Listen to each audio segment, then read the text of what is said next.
रागिनी एक अमीर खानदान की लड़की थी। रागिनी के माता पिता नहीं थे। वो अपने भैया भाभी के साथ रहती थी। रागिनी ने आनंद के साथ लव मैरिज की थी, इस कारण एक साधारण परिवार की बहू थी।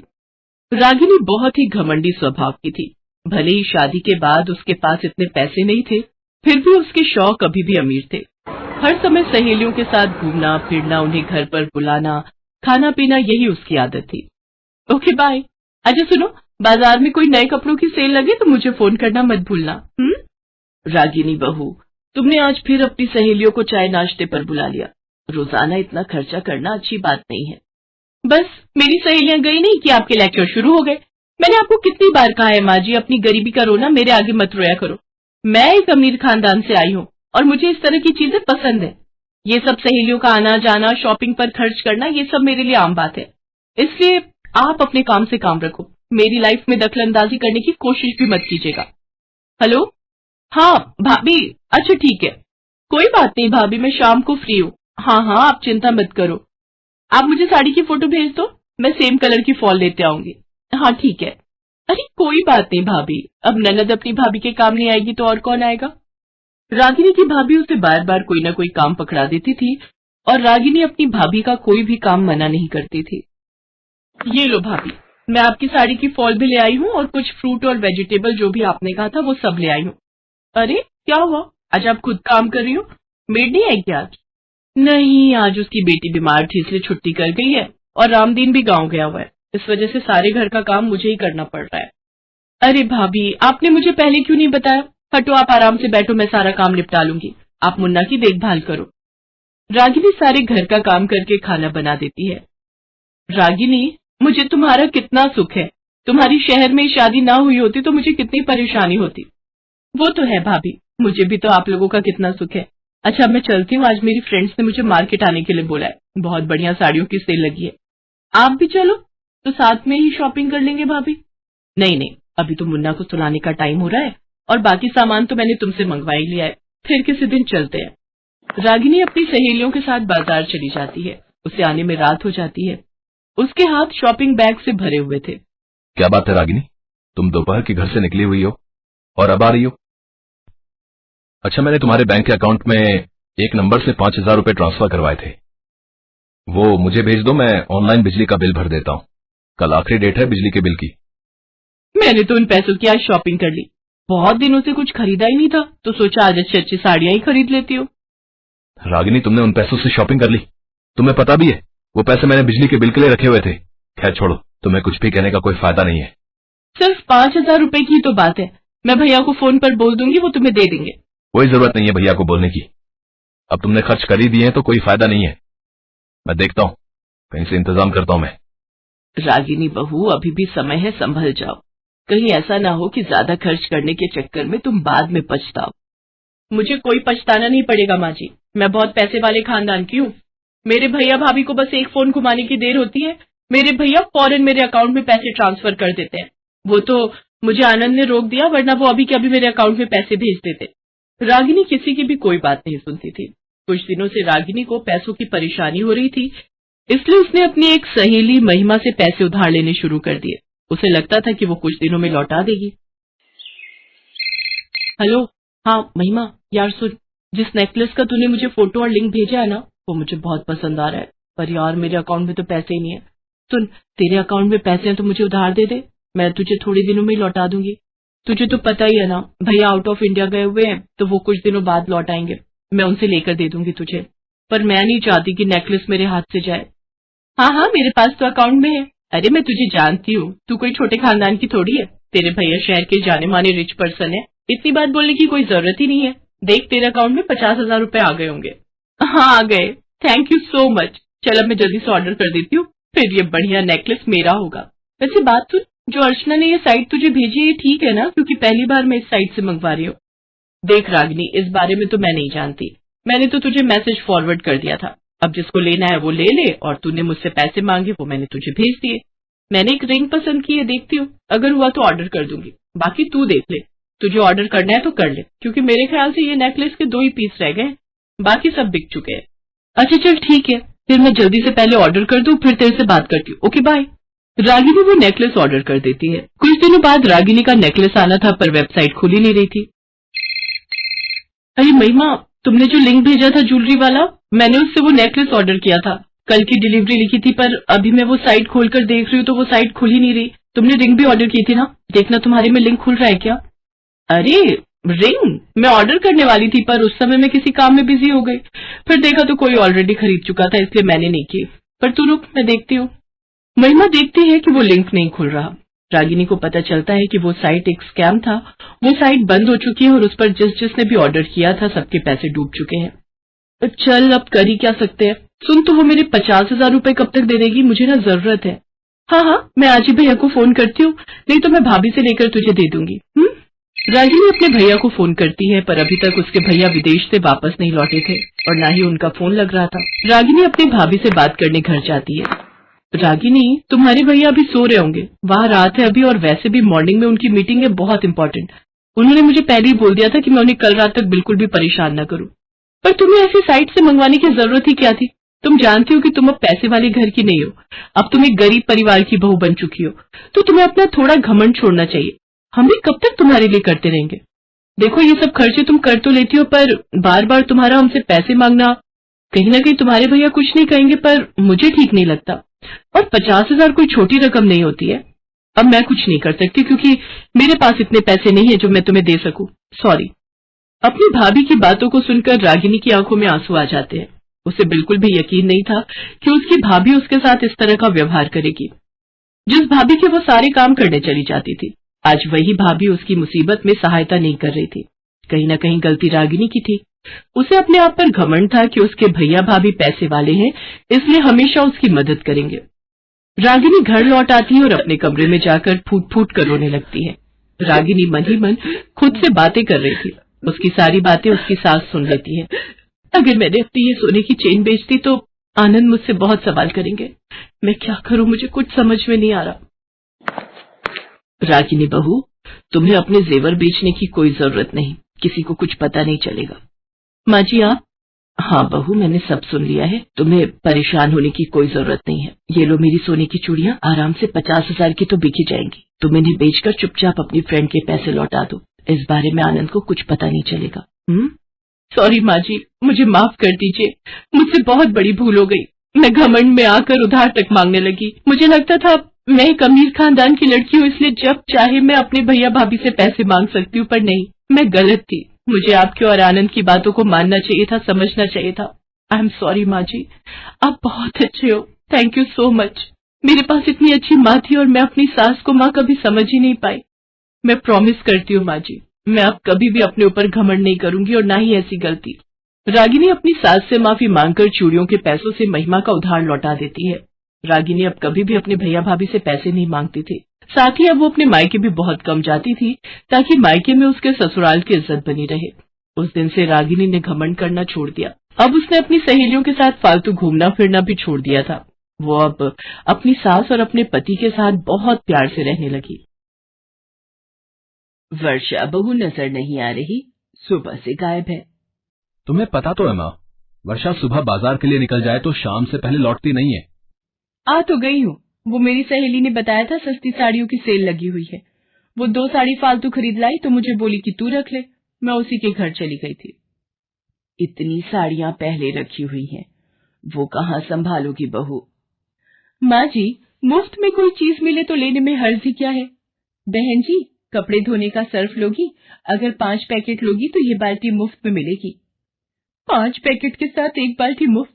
माँ जी खरीद लेते हैं, मेरे बाथरूम की बाल्टी टूट गई है, ये मुफ्त में मिल जाएगी, वो भी 200 रुपए के 5 सर्फ के पैकेट। वर्षा पहले सर्फ देख तो ले इस्तेमाल में कैसा है, पता चले बेकार हो। माता जी सुबह से बहुत पैकेट बेच चुके हैं, लेना है तो लो, नहीं तो हमें और भी जगह बेचने जाना है।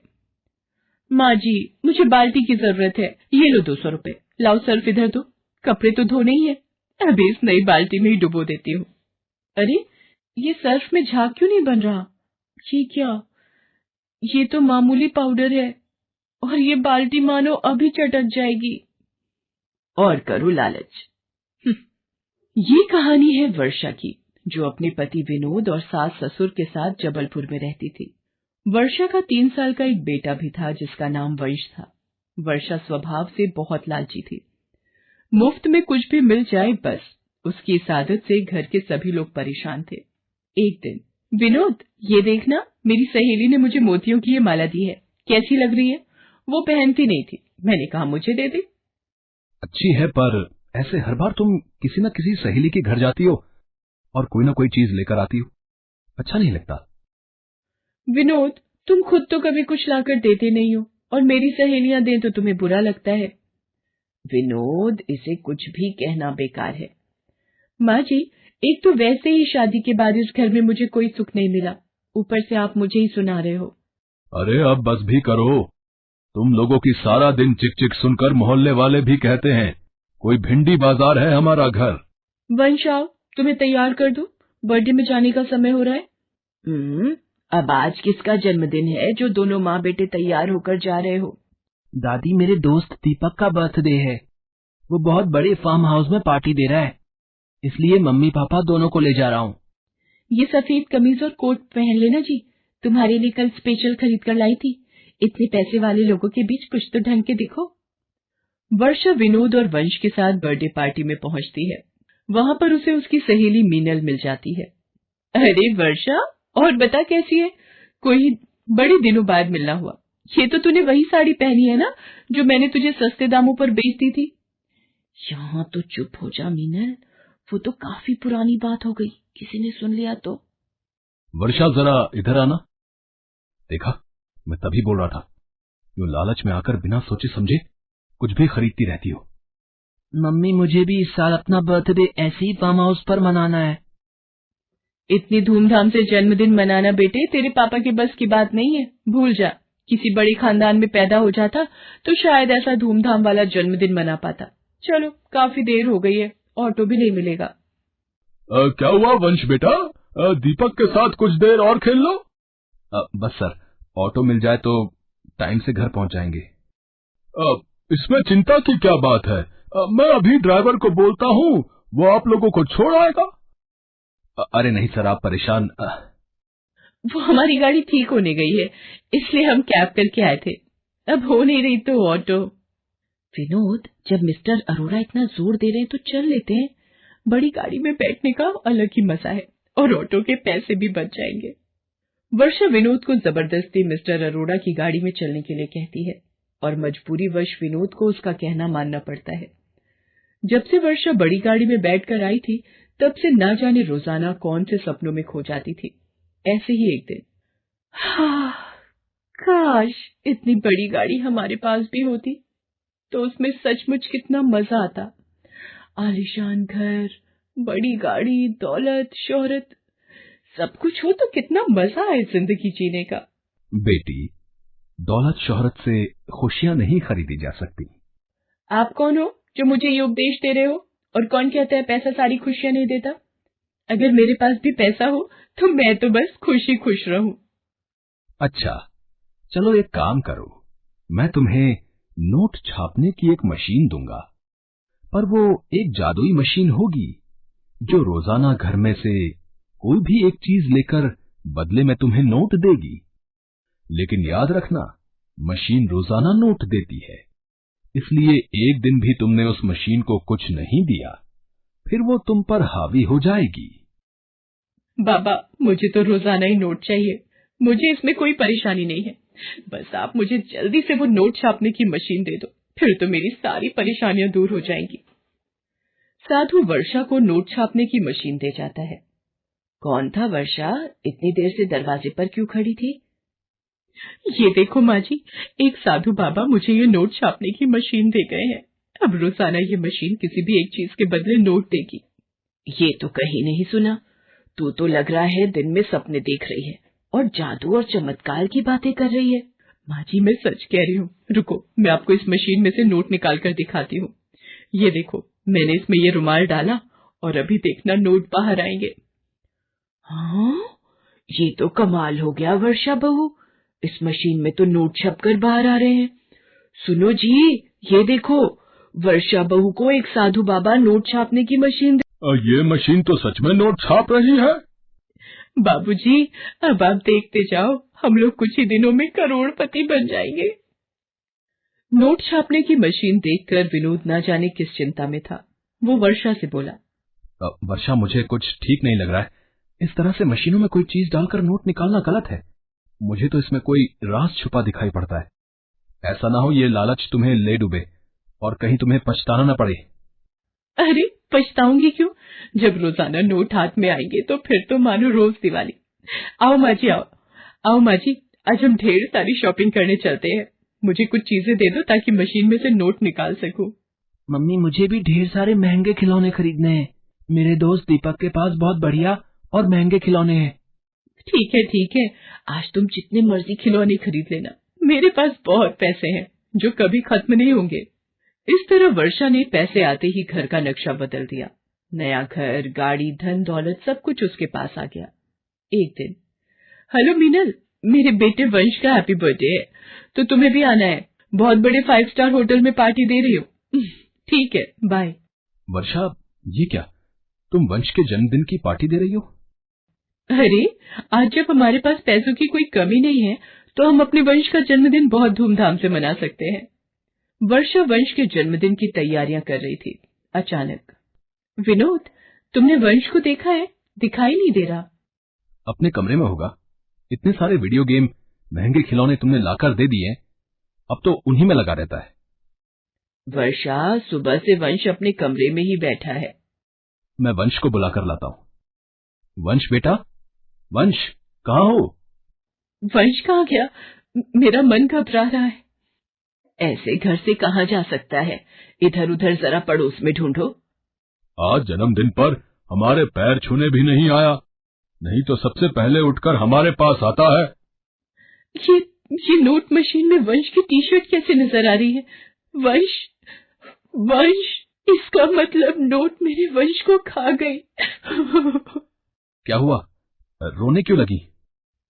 विनोद, मुझे साधु बाबा ने बोला था अगर इस नोट मशीन में एक भी दिन कुछ नहीं गया तो ये हम पर हावी हो जाएगी, और ऐसा ही हुआ। आज मैंने मशीन का इस्तेमाल नहीं किया तो इस मशीन ने खुद से मेरे वंश को अपने में ले लिया, और ये देखो बदले में नोट छपे हुए। मेरे बच्चे के बिना मैं क्या ऐश करूंगी। वर्षा रोने लगती है, पर नोट वाली मशीन वर्षा के पति विनोद, सास और ससुर तीनों को खींच लेती है और बदले में ढेर सारे नोट मशीन से बाहर आ जाते हैं। ये नहीं हो सकता, मैं अपने परिवार के बिना ये सब धन दौलत क्या करूंगी। मेरी असली दौलत तो मेरा परिवार है।